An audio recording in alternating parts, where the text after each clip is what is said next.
اور واقعات پڑھیں روایتوں میں کہ جب جانور آپ کی بارگاہ میں آتے اور آ کر سجدہ کرتے تو صحابہ کرام نے عرض کیا رسول اللہ ہمیں بھی اجازت دیں، یہ جانور آپ کو آ کے سجدہ کرتے ہیں، ہمیں بھی اجازت دیں۔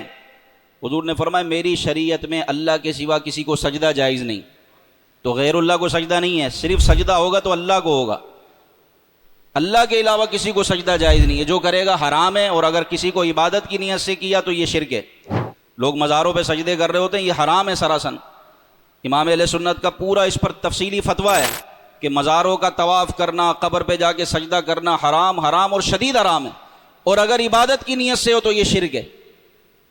تو جب نبی کو سجدہ نہیں تو کسی ولی کو سجدہ کیسے ہوگا بھائی؟ جب نبی نے سجدہ منع کر دیا تو کسی قبر پر جا کر سجدہ کرنا کتنی سخت بے ادبی اور گستاخی ہے، اور بعض صورتوں میں بندہ دائرہ ایمان سے ہی خارج ہو جاتا ہے۔ تو صرف اللہ کو سجدہ ہے، سجدہ کس کو ہے بولیں؟ اللہ کو، اللہ کے علاوہ کسی کو سجدہ جائز نہیں، اللہ کے حضور جھکا جائے گا، اللہ کو سجدہ کیا جائے گا۔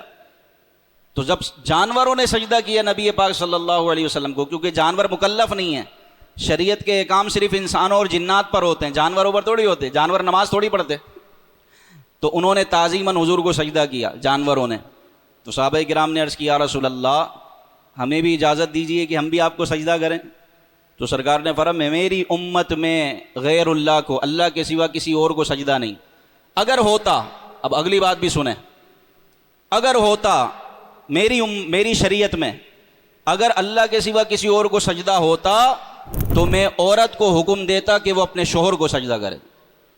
یہاں شوہروں کی تعظیم بتائیے نبی پاک صلی اللہ علیہ وسلم، یعنی اتنی رسپیکٹ، اتنی تعظیم کہ اگر تعظیماً ادب احترام کی وجہ سے کسی کو سجدہ کیا جاتا تو سب سے پہلے میں حکم دیتا کہ عورت اپنے شوہر کو سجدہ کرے، عورت اپنے شوہر کو سجدہ کرے۔ یہاں تو عورتیں سنا رہی ہوتی ہیں شوہروں کو، شوہر بس ایک سنائے 110 سننے کو ملتی ہیں۔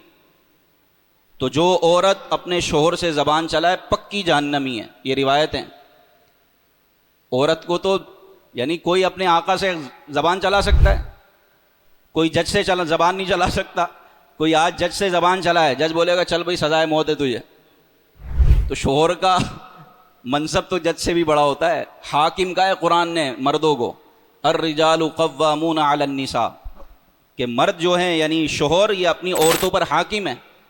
حاکم سے کوئی زبان چلا سکتا ہے؟ یہاں حاکم نوکر بنے ہوئے گھر میں۔ تو بہرحال فرمایا کہ عورتوں کو حکم دیتا کہ وہ اپنے شوہروں کو سجدہ کریں۔ تو اس لیے عورتوں کو چاہیے اپنے شوہروں کی رسپیکٹ کریں، اور شوہروں کو بھی چاہیے کہ عورتوں کے ساتھ جانوروں والا سلوک نہ کریں۔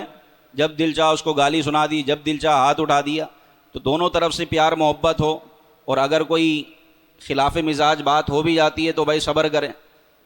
اگر شوہر غصے میں تو عورت کو چاہیے کہ وہ صبر کرے، خاموش رہے، اور اگر عورت سنا رہی ہے تو شوہر کو بھی چاہیے وہ بھی صبر کرے، اس کو بھی صبر کا حکم ہے۔ ایک بزرگ تھے ابو الحسین خرقانی رحمۃ اللہ تعالی علیہ، تو بڑی دور سے بندہ، ایک صاحب کرامت بزرگ تھے، اللہ کے ولی تھے۔ تو ایک بندہ بڑی دور سے ان سے ملنے کے لیے آیا، گھر پہنچا، دروازہ بجایا تو اندر سے خاتون کی آواز آئی، کون؟ بڑی سخت آواز، لہجے میں سختی۔ تو اس نے کہا کہ میں حضرت سے ملنے آیا ہوں، شیخ صاحب سے۔ کہا کہ شیخ ہوگا تمہارے لیے، اور نہ جانے کتنی سنائی، اس کا تو دل ہی بدل گیا، بولا میں تو حضرت کا اتنا چرچا سن کر آیا ہوں، اور یہاں تو ان کے گھر کا حال یہ ہے کہ ان کے گھر والے سنا رہے ہیں، ان کے گھر والے ان کے بارے میں غلط باتیں کر رہے ہیں۔ تو وہ بیچارہ واپس جانے لگا۔ تو کچھ لوگ ملے، کہا کہ بھائی کہاں سے آئے ہو؟ کہا کہ میں شیخ صاحب کا اتنا جو ہے نا وہ سن کر آیا تھا، اتنے بڑے ولی ہیں، اللہ کے نیک بندے ہیں، تو یہ تو معاملہ ہی الٹا نکلا، گھر والے ان کی برائیاں کر رہے ہیں۔ کہا کہ بھائی ان کے گھر والے ایسے ہی، ان کی بات نہیں مانو، جاؤ جنگل میں جاؤ، شیخ صاحب لکڑیاں کاٹ رہے ہوں گے۔ وہ بیچارہ مرے دل سے گیا کہ چلو دیکھ لیتے ہیں، گھر سے تو پتہ چل گیا حضرت کی پہنچ کتنی ہے۔ تو بارہ جب جنگل میں پہنچا تو وہاں جا کے دیکھا بھائی حضرت سیدنا ابو الحسین خرقانی شیر کے اوپر بیٹھے میں، اور پھر اتر کے لکڑیاں کاٹ کے شیر کے اوپر رکھ رہے ہیں، اور شیر چلنے میں مستیاں کر رہا، تو سانپ کو پکڑا، سانپ سے کوٹنا شروع کر دیا شیر کو۔ وہ تو یہ دیکھ کے حیران رہ گیا کہ یہ کیا منظر ہے، شیر ان کی باتیں مان رہا ہے، سانپ کو پکڑ کے شیر کو کوٹ رہے ہیں، شیر کی پٹائی کر رہے ہیں۔ بولا یہ سمجھ میں نہیں آیا کیا مسئلہ ہے۔ حضرت قریب آئے، کہا کہ حضور آپ کے پاس آیا تھا آپ کا مرید ہونے، لیکن آپ کے گھر والوں نے تو ایسی باتیں کی، میں تو واپس جا رہا تھا. تو انہوں نے مسکرا کے پتہ کیا فرمایا؟ یہ جو مجھے مقام ملا ہے، یہ جو مرتبہ ملا ہے، مجھے اپنی بیوی کی جلی کٹی باتوں پر صبر کرنے کی وجہ سے ملا. تو مردوں کو بھی صبر کرنے کا حکم ہے، صرف عورت کو ہی نہیں ہے کہ بھائی عورت صبر کرے، عورت خاموش رہے، عورت چپ رہے. جبھی تو لبرل اڑ جاتی ہیں عورتیں، ساری آنٹیاں کھڑی ہو جاتی ہیں، عورتوں کو ہی دبایا جاتا ہے، عورتوں کو ہی کہا جاتا ہے. او بھائی صبر مرد کو بھی حکم ہے، مرد کو بھی حکم ہے کہ اپنی زبان کی. نبی پاک صلی اللہ علیہ وسلم نے حجۃ الوداع میں کس کو فرمایا؟ مردوں کو فرمایا کہ عورتوں کے معاملے میں اللہ سے ڈرو. کس کو فرمایا؟ مردوں کو، عورتوں کو نہیں فرمایا. آخری خطبہ ہے اور حج کا 1.25 لاکھ سے زیادہ صحابہ کرام موجود ہیں. فرمایا عورتوں کے معاملے میں اللہ سے ڈرنا، عورتوں کے معاملے میں اللہ سے ڈرنا. تو اس طرح تو دونوں طرف سے صبر ہو، کوئی ایک گرم ہو تو دوسرا نرم ہو.